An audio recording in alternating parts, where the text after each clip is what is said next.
Hello everyone, welcome back to my channel that is Chemistry Tricks. Today we are going to discuss some important question जो कि 12th standard में important है आपको board exam के लिए. ठीक है, so without wasting time we are start the point.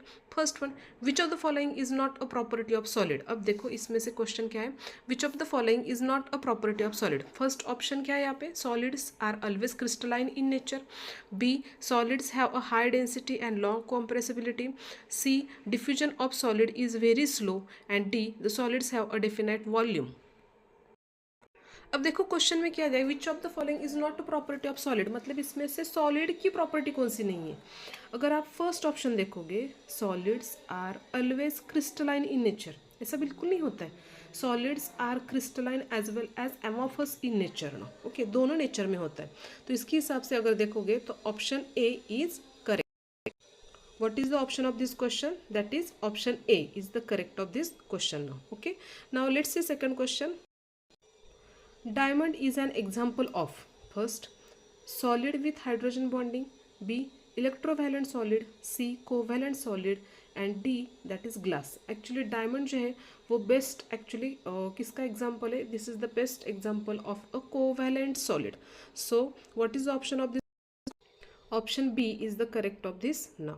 Okay.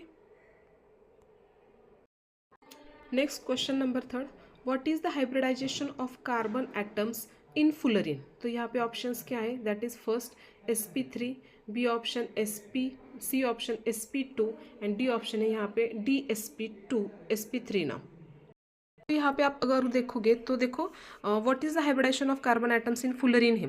तो फुलरिन का मतलब क्या होता है, जैसे कि फुटबॉल लाइक स्ट्रक्चर होता है, हर एक जो कंपोनेंट होते हैं वो एक दूसरे को इस पैटर्न में अरेंज होते हैं ना, हेक्सागोनल पैटर्न में एक्चुअली. एंड कुछ जो होते हैं वो पेंटागोनल में होते हैं, 2 या 3 स्ट्रक्चर जो होते हैं वो पेंटागोनल में होते हैं. तो ये वाला जो पार्ट होता है ये होता है हमारा sp2 टाइप ऑफ हाइब्रिडाइजेशन. तो इसके हिसाब से देखोगे तो what is the answer of this question, that is option number C, sp2 hybridization. Okay,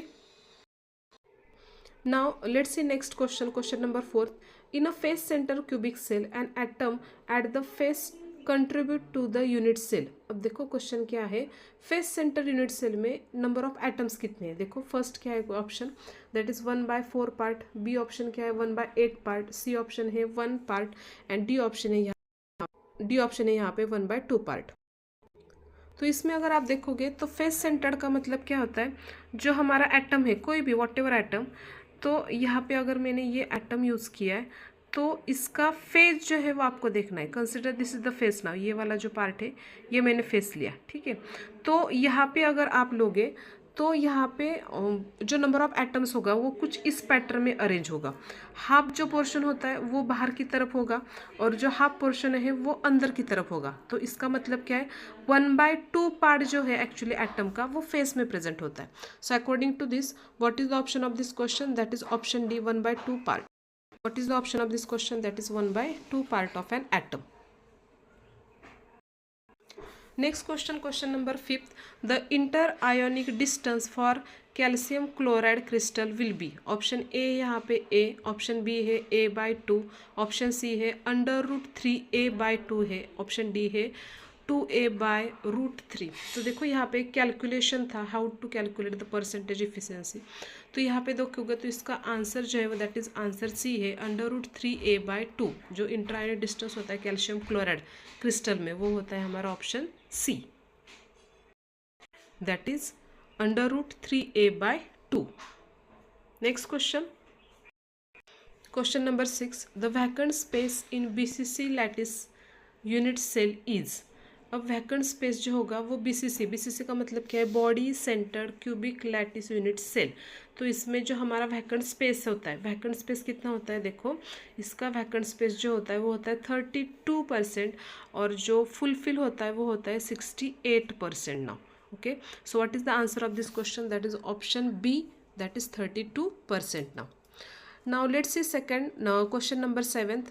An ionic compound has a unit cell consisting of A ions on the centers of the faces of the cube. The empirical formula of this compound would be. Option क्या है देखो, A2B, B option AB, C option A3B and D option है यहाँ पे AB3.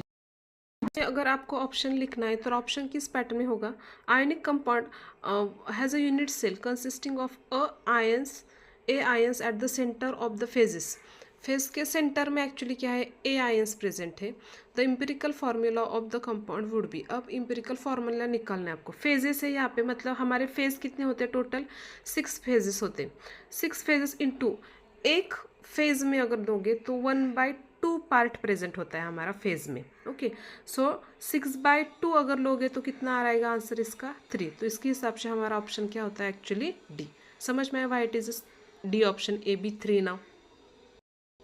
Next question, in which of the following solid Schottky defect is not observe. अब किस में actually Scottie defect observe नहीं होता है?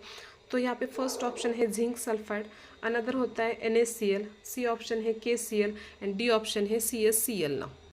तो स्कॉटी डिफेक्ट में जो होता है वो एक्चुअली क्या होता है? स्कॉटी डिफेक्ट का मतलब क्या होता है? यहाँ पे अगर मैंने कैटायंस एनायंस इस पैटर्न में स्ट्रक्चर को अरेंज किया है, ठीक है, तो स्कॉटी डिफेक्ट का मतलब क्या होता है? तो ये मैंने पॉजिटिव लिया चार्ज में, consider this is negative charge, ये पॉजिटिव है, ये negative, this is a positive, this is a negative ना, ठीक है।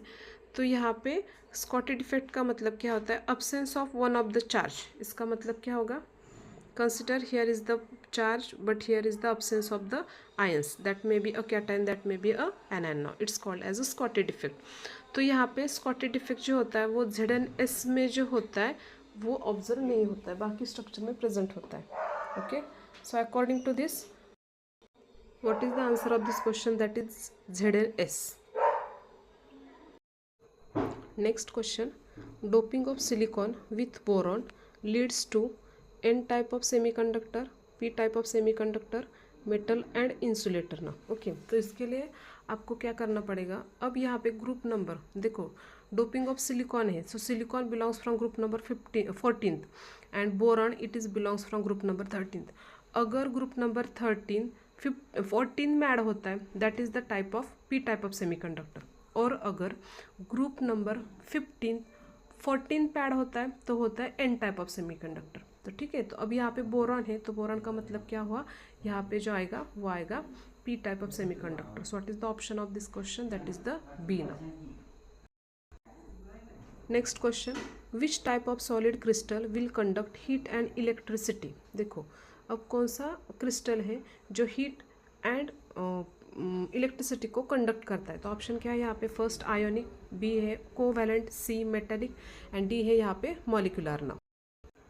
तो ऑब्वियसली आपको ये पता होना चाहिए इसका आंसर क्या होना चाहिए। एक्चुअली मेटेलिक जो टाइप होता है, मेटेलिक सॉलिड जो होता है, they can easily conduct heat and electricity. So what is the option of this question? That is C metallic heat metallic solids ना। ओके, आई होप सो मेरा ये video आपको अच्छा लगा होगा। अगर आपको मेरा चैनल वीडियो अच्छा लग रहा होगा तो प्लीज़ मेरे चैनल को लाइक करो, शेयर करो एंड सब्सक्राइब करना मत भूलो। Okay, thank you.